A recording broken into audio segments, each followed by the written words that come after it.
As in, alam nyo guys, kung kayo yung bibigyan nito, pagbukas nyo pa lang, ganun kayo kasi, para naman special ka pag binigyan ka nito. Napakaganda naman po ng perfume na to. Grabe yung packaging, sobrang social. Kung raragaluhan kayo nito ng ganitong kagandang perfume, guys, sobrang kikiligin ka kasi packaging pa lang, Pang mayaman na yung packaging, nakabox pa. Buksan natin. This package is from Beauty Lover, guys. Open natin siya, guys. Napakaganda ng packaging niya. And look at, di ba? Ang ganda.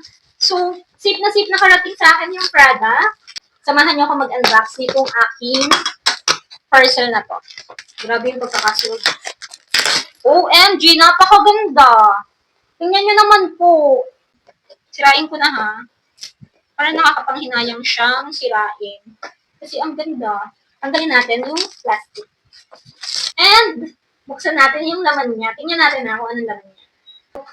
Look guys, look! So many perfume! Hala, ang ganda! Iba't ibang klaseng perfume, guys! Tingnan nyo, ang bango. Ang bango niya, guys! Tingnan nyo, iba't ibang klaseng perfume. Travel size perfume. Ang bango. Napakaganda. Grabe. Alam nyo yun, ang bango. Ang dami nito. So, isa-isahin ko ba sa inyo yung amoy nito? Guys, napakaganda. As in, mapapawaw ka talaga kapag narigaluhan ka ng ganito, guys. Ang ganda nitong ipang-gift ngayon, Burr months. Kasi, alam nyo guys, ang ganda din ng lagayan niya. O, di ba? Pwede nga itong salina ng mga perfume. Tapos, display na rin siya. Yung isang bottle niya is naglalaman ng 5 ml. Try natin kung isa.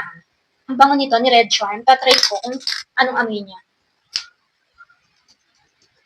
Uy, ang bango. Hala, ang bango, guys. May flower. Hala, ang perfect. Uy, grabe, guys. Isa pa, try tayo. Eto, try natin itong pag light. Try natin itong pag light, guys. Kung mabango rin. Wait lang, kasi may electric pan ako, baka maan sa mata ko. Ay, perfect. Eto, gusto ko itong amoy. Hala, ang perfect nito. Ang cool din ang amoy nito. Hala, ang babango pala ng scent nitong Beauty Lover, guys.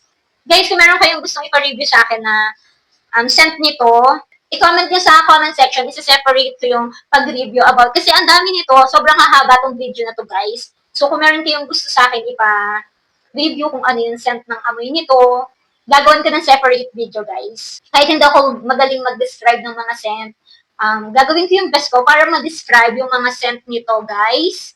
So, i-comment nyo sa comment section kung ano dito yung gusto nyo. Mas maganda nga kung ganito muna yung bibilihin nyo para matry nyo lahat. And kung ano yung scent, ayun yung bilhin nyo na malaki. O, di ba?